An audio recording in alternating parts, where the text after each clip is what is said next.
It is a truth universally acknowledged that a single man in possession of a good fortune must be in want of a wife. It is, however, a truth less frequently acknowledged that a single man in possession of a good fortune, a royal title, and the most magnificent rose garden in all of England might be in want of a gardener far more urgently than a bride. Such was the predicament of His Royal Highness, Prince Charles Thornton, second son of the King, whose renowned rose gardens at Rosewood Park had fallen into a most alarming state of decline. The town buzzed with whispers of the withering blooms that had once been the envy of every estate in the kingdom.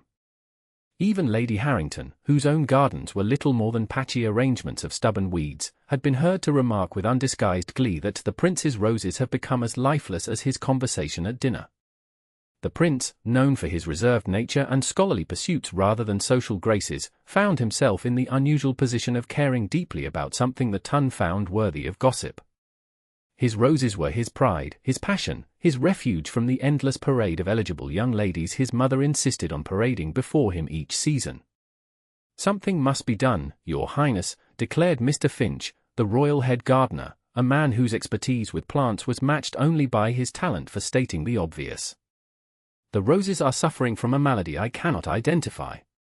"Then perhaps, Mr. Finch, we should seek someone who can," replied the prince, in that measured tone that had earned him the nickname the Placid Prince among the more irreverent members of society.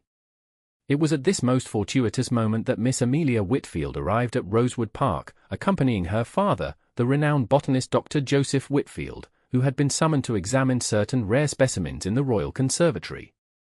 At 20 years of age, with a modest dowry and features that could charitably be described as pleasing rather than beautiful, Amelia occupied that precarious social position of being gently born yet not quite grand enough to attract serious matrimonial attention from the highest circles. What she lacked in fortune and connections, however, she made up for with an encyclopedic knowledge of plants that would have put most university scholars to shame.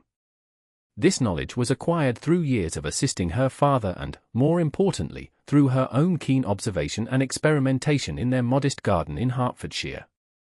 On her second morning at Rosewood, while her father was engaged with the prince's exotic orchids, Amelia found herself drawn to the rose garden. The sight that greeted her there caused her to gasp aloud. "Oh, you poor, neglected darlings," she whispered, kneeling beside a particularly pitiful specimen of Rosa centifolia. Without a thought for her pale blue morning dress, she began to examine the soil, the stems, and the withered leaves with the focused attention of a physician diagnosing a patient. It was thus engaged that the prince discovered her, a young woman he vaguely recalled being introduced to the previous evening, now kneeling in the dirt of his beloved rose garden, her bonnet askew and her gloves discarded. "Miss Whitfield," he said, his voice causing her to startle and nearly topple backward. "I see you have discovered the tragic state of my garden." Amelia scrambled to her feet, horrified to be caught in such an undignified position by royalty. "Your Royal Highness! I beg your pardon for the intrusion. I was merely—" She glanced down at her soiled dress and flushed.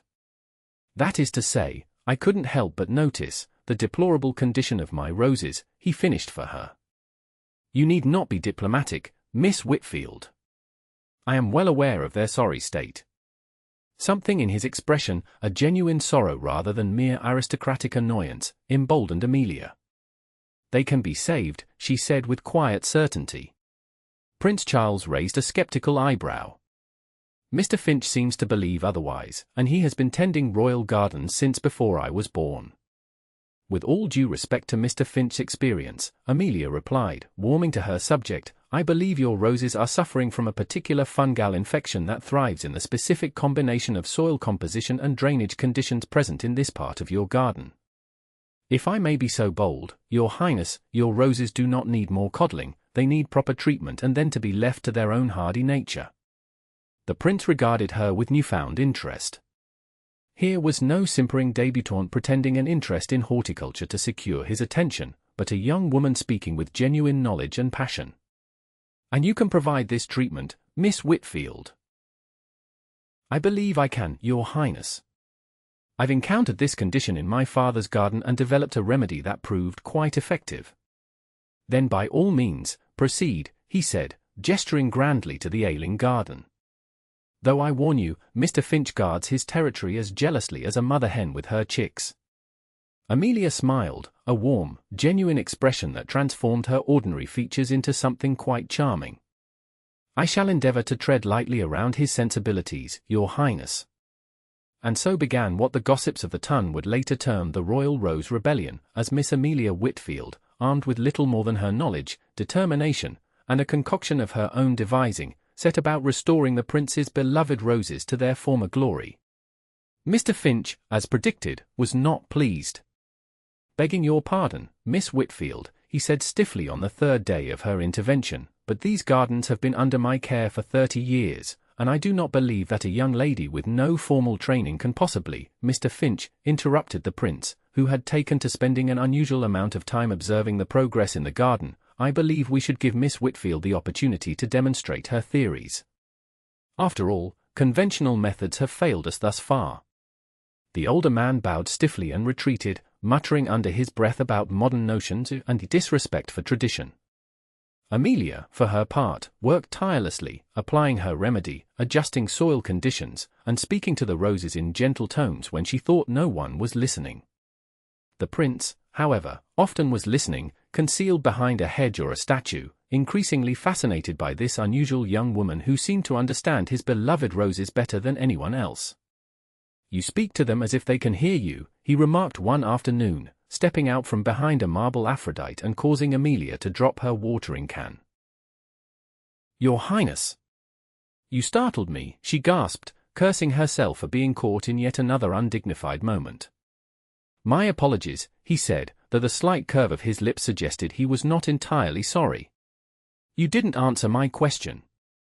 Amelia straightened her shoulders. "All living things respond to care and attention, Your Highness. Plants may not have ears as we do, but they know when they are tended with knowledge and affection." "Affection," he repeated, testing the word as if it were an unfamiliar flavor. "Is that what they've been missing, then? Not just the proper soil treatment and whatever mysterious elixir you've been applying, but affection?" "I believe so, yes," Amelia replied, then added with a boldness that surprised even herself, "Perhaps they are not so different from people in that regard." The prince's eyes widened slightly at her impertinence, but instead of rebuke, he offered a thoughtful nod. "A keen observation, Miss Whitfield. One might say that both roses and royalty are often admired from a distance but rarely understood up close." Their conversations became a daily occurrence, evolving from discussions of botany to literature, music, and eventually, more personal matters. Amelia discovered that beneath the prince's reserved exterior lay a keen mind and dry wit. Prince Charles, for his part, found in Amelia a refreshing honesty and intelligence unencumbered by the artifice of the Ton. As April gave way to May, a miracle occurred in the rose garden. Buds appeared, then unfurled into magnificent blooms in shades of crimson, pink, yellow, and white. The fragrance drew visitors from the house to marvel at the transformation. "It appears we owe you a great debt, Miss Whitfield," the prince said as they stood together amid the revived splendor. "You have saved my roses." "They saved themselves, Your Highness," Amelia replied modestly. "I merely provided the conditions for their recovery." "Nevertheless," he insisted, "a reward is in order. Name what you wish, and if it is in my power to grant, it shall be yours." Amelia hesitated, keenly aware that her time at Rosewood was drawing to a close. Her father had completed his work in the conservatory and was speaking of returning to Hertfordshire within the week. The thought of leaving the garden, and the prince, created an unexpected ache in her chest. "I require no reward beyond the satisfaction of seeing these roses bloom again," she said finally, lowering her eyes lest they betray her true feelings. "Surely there must be something," the prince persisted. "A new bonnet, perhaps? I've noticed yours has suffered somewhat from your gardening endeavors." Amelia laughed despite herself. "My bonnet has indeed seen better days, but no, Your Highness, I am quite content." The prince studied her for a long moment, then nodded as if coming to a decision. "Very well, Miss Whitfield. If you will not name a reward, I shall have to devise one myself." Before Amelia could respond, they were interrupted by the arrival of Lady Thornton, the prince's mother, accompanied by Lady Caroline Spencer, the Earl of Westmoreland's daughter and, if the gossips were to be believed, the leading contender for the position of the prince's bride. "Charles, darling," Lady Thornton called, her voice carrying across the garden. "Do come and escort Lady Caroline around your magnificent roses. They've made quite the recovery, haven't they?" The prince's expression tightened almost imperceptibly before smoothing into a polite smile. "Of course, mother. Miss Whitfield, if you'll excuse me." Amelia cursed and stepped back, suddenly acutely aware of her soil-stained apron and unfashionable dress compared to Lady Caroline's impeccable pink silk ensemble. "Miss Whitfield has been instrumental in restoring the garden," Prince Charles explained as the ladies approached. "Her knowledge of plant ailments is quite remarkable." "How unusual for a young lady to have such interests," Lady Thornton remarked, her tone suggesting she found it about as appealing as a fondness for collecting insects. "Lady Caroline is an accomplished watercolorist. Perhaps she might preserve your roses in painting, Charles." "What a delightful idea," Lady Caroline agreed, her smile not quite reaching her eyes as they flicked dismissively over Amelia. "Though I confess I prefer to paint flowers in their natural setting rather than get my hands dirty with their care." "Different forms of appreciation, I suppose," Prince Charles commented mildly. "Miss Whitfield understands the nature of roses so well she might be one herself, unassuming at first glance, yet complex and hardy when one takes the time to look closer." Amelia felt her cheeks grow warm at the unexpected compliment. Lady Caroline's smile tightened, while Lady Thornton looked positively aghast at her son's poetic turn toward a mere botanist's daughter. "Charles, you'll make Miss Whitfield uncomfortable with such fanciful comparisons," Lady Thornton chided. "Now, do show Lady Caroline the white roses. I believe they would look charming in her bouquet at the midsummer ball." The implication was clear, and Amelia felt her heart sink as Prince Charles was led away by the two women, though not before he cast an apologetic glance in her direction. That evening, as Amelia sat in her guest chamber penning notes on the rose garden's progress, a knock came at her door. A maid entered, bearing a small, exquisitely crafted wooden box. "From His Royal Highness, Miss," the maid explained, curtsying as she presented the gift. Curious, Amelia opened the box to find a single perfect rosebud nestled on a bed of velvet. The rose was unlike any she had seen in the garden, its petals a rich, deep blue that seemed almost impossible in nature. Beneath it lay a note in elegant handwriting, "Miss Whitfield. This rare blue Thornton rose exists nowhere else in England. It is the result of decades of selective breeding by generations of my family. I present you with the last bud of the season, cut from the plant moments ago, the most precious flower in my possession. Like certain other rare treasures, its true value is known only to those who can truly appreciate it. May we continue our conversation on the relative needs of roses and royalty tomorrow at the East Gazebo? 10 o'clock, if convenient. Yours." CT's Amelia's hands trembled as she reread the note. The significance of such a gift was not lost on her. The blue Thornton rose was legendary, rumored to exist but rarely seen outside the royal family's private gardens. The following morning, Amelia made her way to the East Gazebo with a curious mixture of hope and trepidation. She had taken unusual care with her appearance, wearing her best morning dress of pale green muslin and arranging her hair in a more becoming style than her usual practical knot. The prince was already waiting, pacing with an uncharacteristic nervous energy that ceased the moment he caught sight of her. "Miss Whitfield," he said, stepping forward to bow over her hand. "I feared you might not come." "Your Royal Highness," she curtsied. "How could I refuse such an intriguing invitation? And the rose, I've never seen anything like it." "Did you know," he said, guiding her to a seat within the gazebo, "that the blue rose has long been considered a symbol of the impossible made possible? For centuries, horticulturists believed a truly blue rose could not exist in nature. And yet your family created one," Amelia observed. "Through patience, dedication, and a refusal to accept conventional limitations," he agreed. "Much like your approach to saving my garden when others declared it a lost cause." He sat beside her, closer than propriety strictly dictated. "Miss Whitfield, Amelia, I have been thinking a great deal about what you said regarding the needs of living things. About affection and understanding." Amelia's heart began to race. "Have you, Your Highness?" Charles, please," he said softly. "At least when we're alone." "Charles," she repeated, the name feeling strangely intimate on her lips. "I have spent my life surrounded by people who see only my title, my position, the advantages of an alliance with me," he continued. "Until you appeared in my garden, speaking to my roses and challenging my gardener, I had resigned myself to a life of being admired but never truly known." "I'm sure that's not entirely true," Amelia protested weakly. "Lady Caroline seems very—" "Lady Caroline sees a crown, not a man," he interrupted. "She would be just as content with my brother if he were available. But you—" He took her hand, his thumb tracing circles on her palm. "You spoke to me of books and ideas, of the natural world and its wonders.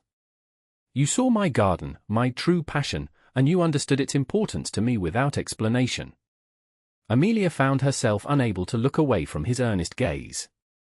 "I simply saw what was there to be seen," she whispered. "And therein lies your extraordinary gift," he replied. "To see what others overlook, to value what others dismiss."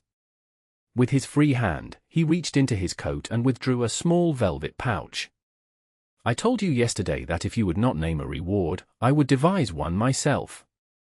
Amelia watched, breathless, as he opened the pouch and tipped a ring into his palm.